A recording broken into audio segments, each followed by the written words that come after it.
The song and the music video of Reflect have different meanings. How could that be? Didn't Gura already tell us the meaning of the song? Here's what she said. In Reflect, we have Gura, me, right? And then throughout the song's creation, other Gura was called alternate Gura alt. It's a song about battling yourself, in a way. I guess, you know how everybody says that you are your own worst critic? Yeah, so it's a song about, I guess, struggling, listening to yourself, fighting with your inner thoughts, and then coming out on top and not letting those inner thoughts really control you, right? Because your inner thoughts can be kind of mean. I guess, you know, some people might feel that way. I really wanted Gura's alt to display that, just how nasty that our thoughts can really be. Because I know it's something that I struggle with a lot. So it seems there is one objectively correct meaning. Reflect is not a duet. The red shark in Reflect is a representation of Gura's past self and not a second personality like in Red Heart. Reflect is about her struggle with her past self and specifically a refusal to let the past drag her backwards or weigh her down. However, I believe more can be inferred from the lyrics than what Gura explained. Recall that this song has two authors, and Gura also said this. I didn't even understand what I was trying... I mean, I knew what I wanted it to be about, but getting those ideas organized and then turned into lyrics was a process. I sketched out as much lyrics as I could, and then dumped a big plate of emotional spaghetti on Kasan's desk and said, "Please help me." And they were able to really put my mess into words, I guess, in a language that I don't obviously speak. When I first got the draft back, I cried because the lyrics that they had written had captured my thoughts so perfectly. That means that Neko Hacker, the person who wrote the Japanese lyrics, was not merely a translator, but had their own creative license written into the song. I will go deeper into the song's original meaning later, but I'd like to talk about the music video first because that has not been explained by anyone official. Past Gura appears as the ruler of Atlantis, which takes the song from a figurative work to a piece of lore.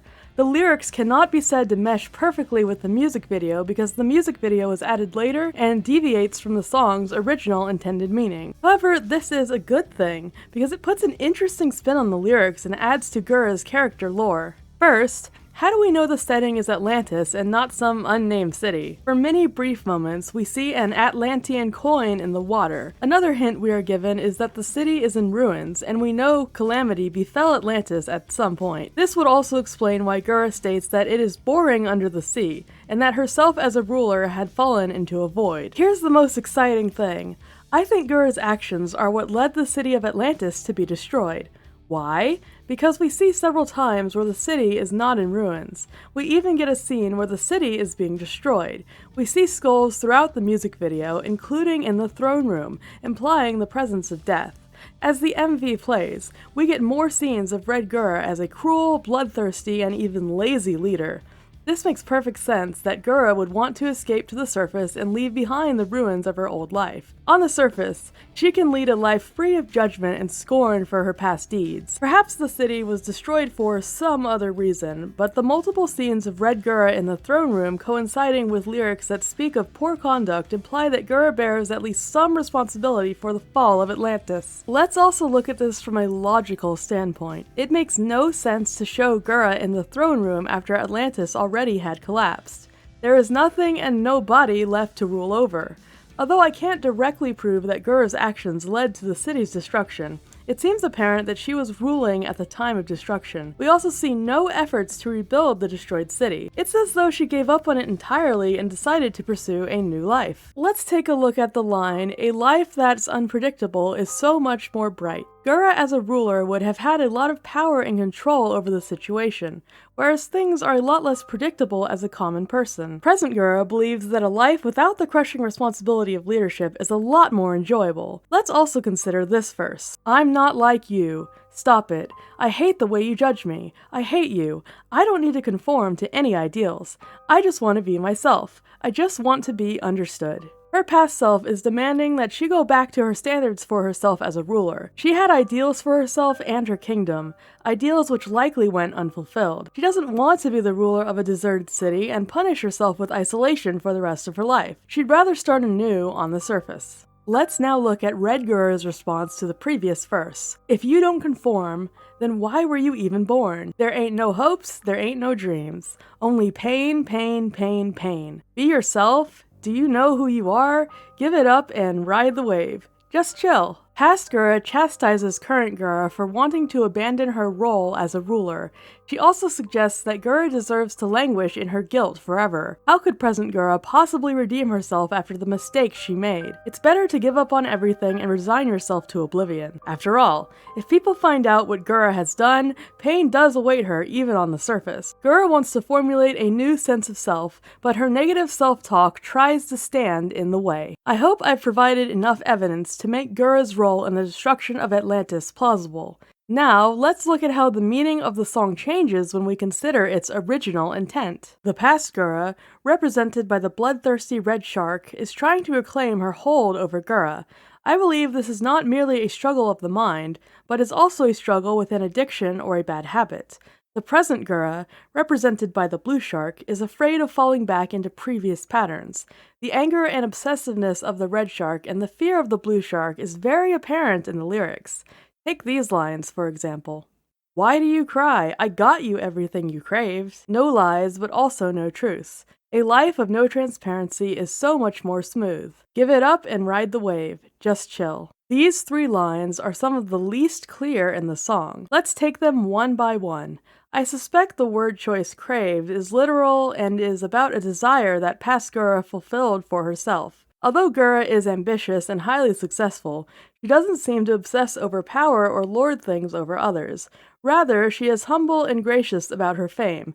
Taking that into account, I suspect past Gura had some sort of tangible craving. Now, how about the second line? That one is the least clear line in the whole song. Why is that line even in the song? Well, it means that you don't want to think about the present.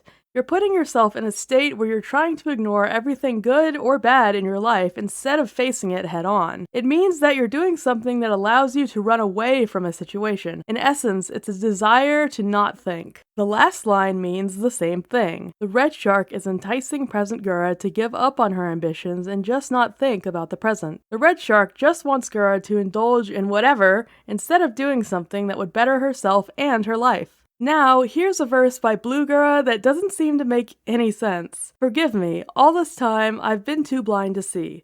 I'm only here because of you, because you've been there by my side. That line is what really cemented the red shark as representing a coping mechanism and not just negative self-talk.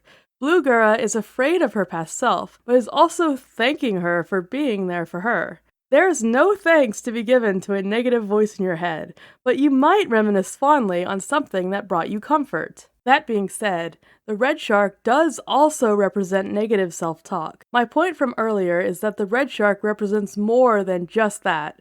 I'm not going to call it depression because depression is a mental health diagnosis. Rather, negative self-talk can be, but is not always, a symptom of depression, and it's more accurate to describe it in a non-clinical way. Many people experience negative self-talk while not qualifying for a diagnosis of a depressive episode. Most of the lines in the song do refer to negative thoughts about oneself. Here is one verse said by Red Gura. Look at this so-called gem of the sea.